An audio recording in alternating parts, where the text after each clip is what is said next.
What's up, nutrition nerds, and welcome back to another video. And today we're going to be talking about carb loading again. Today's video is going to pick up where we left the last one on carb loading. I mentioned this in that previous video, but my plan at the end had been to summarize everything that I'd been through, to run back through it and make sure that I gave you some really clear guidance so that you could use it for yourself. But it ended up just being a bit too long, and I thought it would be more sensible to just swap it into two parts. So if you haven't watched that one, you can go and watch it now, and I've put a link at the top of the screen for you. In that one, I run through what I actually ate in the 24 hours before a race and took you along for a bit of a journey and discussion about the foods and the different strategies to use while carbohydrate loading. But if you want to, you can use this one on its own, because I've included everything which I think you need to know about carbohydrate loading so that you can do it successfully before a triathlon. As a bit of a reminder, this is one of my videos in the Triathlon Race Nutrition series, so if you haven't already, then press the subscribe button and that notification icon to get notified when I release any videos on this. And there's going to be loads coming in the next couple of weeks for you. Alright, I hope you enjoy it and I hope you find it useful.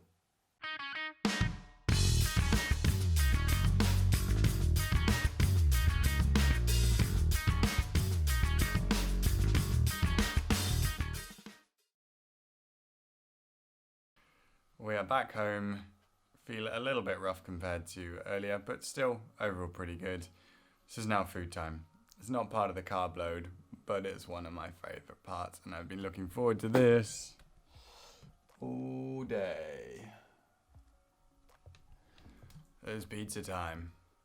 So I'm going to enjoy it while it's nice and hot. Now the plan is to go over everything I talked about yesterday now, and run through the different points about carb loading and how to do it, and just sum it up because I don't know how clear I made it yesterday on the go. So I will pass you back to Future Jim and we'll catch up then.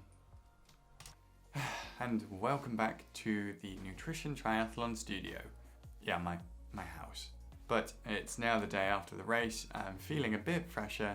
Not massively, I have to say. I'm still feeling the effect and my quads are in absolute tatters, but feeling better nonetheless. So let's just quickly run through the points that I mentioned when I was talking about my food and make sure that I give you some clear guidance on it and explain it properly.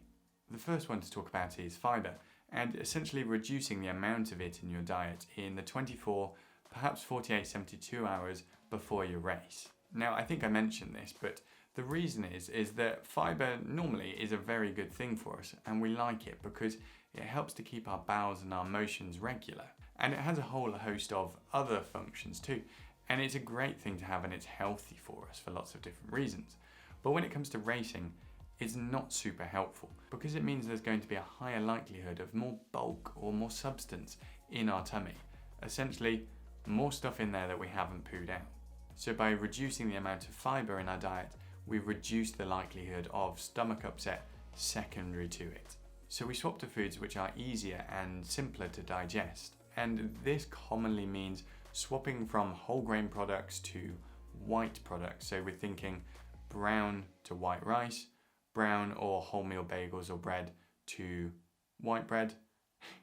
Most people will probably go for bread first, but as you may know, I love bagels, so they always take priority. And swapping to vegetables and fruit which have a lower amount of fibre in as well.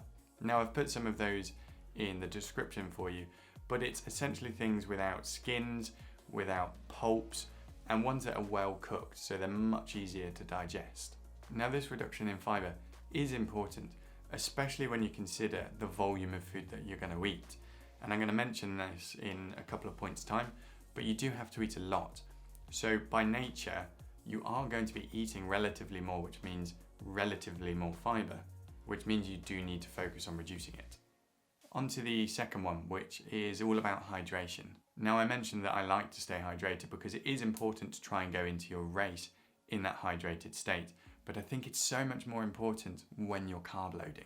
The aim of carbohydrate loading is to increase the amount of carbohydrate which is stored in our muscles, and we store it as glycogen. And we're going to use that when we race, so we want as much of it as possible, so we eat more. And I did mention this, but for every 1 gram of glycogen that we store about 3 grams of water as well, and this is stored in our muscle and liver cells. primarily. Now we're going to get some of that water from the food we eat and what we would usually drink in a day. But if you think that we're normally at a rough equilibrium, as in we're drinking enough water for what we would commonly eat, if we suddenly increase the volume that we eat, and importantly increase the amount of carbohydrates that we eat, theoretically we're going to need more water as a result. Now when it's being stored with the glycogen in muscle and liver cells, it's not going to be in your blood, and water makes up a large part of your blood in the blood plasma. If you don't replace the water that you store, you're going to become dehydrated as a result. And this is why, in my opinion, it's really important to focus on your hydration even more compared to normal. I talk about the exact principles of this more in a video which I've linked at the top of the screen now on bike nutrition. But it is important not to just drink water, because you also need some electrolytes like sodium in it as well, which is why I suggest, if you have them, using something like hydration tablets over the course of the day as well, because this gives you a good mix of the electrolytes that you need. So stay hydrated, make sure you have a bit of salt, and you're probably going to need more water than usual.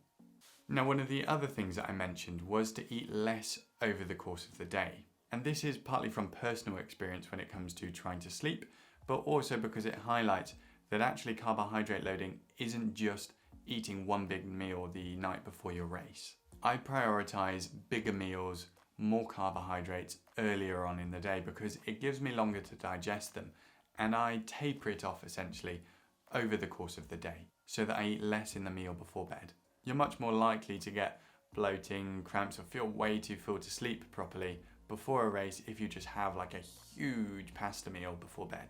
You're also much more likely to still have that in your tummy in the morning, so you might need a couple of trips to the toilet and potentially one in your race. And now to talk about the big thing that I mentioned in the title of this video, the one big mistake that people commonly make when it comes to carbohydrate loading, and it is not eating enough carbohydrates. Now that might sound a bit weird to you because you think, well, I eat loads, but actually it's a really common thing that athletes who try to carb load just don't eat enough.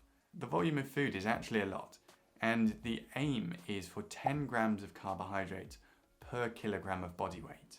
So I need to consume somewhere around 700 grams of carbohydrates per day when I carb load.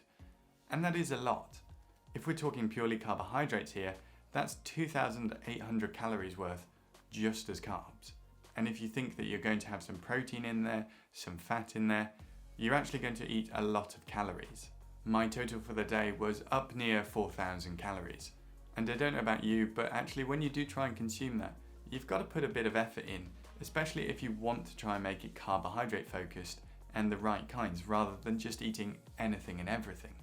So it does take some preparation, and my best advice here would be to use something like MyFitnessPal or another calorie tracker and actually plan out how much you're going to eat, when, and the amount of carbohydrates in each meal. That's going to give you a much better understanding of how much you actually need to eat, because I can promise you that without that, you're much less likely to get anywhere even near that 10 grams per kilogram of body weight target. And that's probably a good time to just mention the types of carbohydrates. So we have talked about this, but you want to aim for simple, easy to digest carbohydrates. Now when you made those fiber changes, you're actually making this much easier for yourself anyway, because those whole grain type ones are generally what we call complex, and they are harder to digest, so you don't actually want them in the most part. So again, the white refined forms is actually really good for carb loading. And then we're thinking of things like drinks as well. So juice without bits, we're thinking of carbohydrate based drinks if you've got any kind of powders or gels. Those can be nice to just kind of add calories, which are just very simple sugars, easy to digest over the course of the day. And things like confectionery, so sweets. So I went for some jelly sweets, and those are great because again, it's just very simple sugar, easy to digest, and it's very low in fiber, low in protein, and low in fat. So combine all of those over the course of the day, plan it out, and you should be able to get to that 10 gram mark. And now the final thing to talk about is time frame. How long do you need to do it? I asked this question on Instagram of how long do you need? 24 hours, 48, 72, 5 days, and most people chose 72 hours. If you look at the research, they suggest that a 24-hour loading protocol is enough. So 24 hours before your race is long enough to carbohydrate load to maximize your muscle glycogen stores. But actually this probably isn't quite true. There were some flaws in that study and I won't really go into it now, but actually it's probably more likely that we need somewhere around 36 hours. And that's a pretty good mark to go off. 36, maybe up to about 48 hours before your race, start increasing that carbohydrate amount, reducing that fiber content, and follow that plan which you created. Okay guys, I think this video will probably be long enough, so we're going to leave it there. I hope you enjoyed it, I hope you found it useful, and it was a bit of a different one for me. I'd love to know what you thought about it, so please just drop me a comment. And if you haven't already, then click subscribe to stay up to date with everything that I release, including all of the race nutrition series that I'm going to be doing. And I will catch you next time. See ya.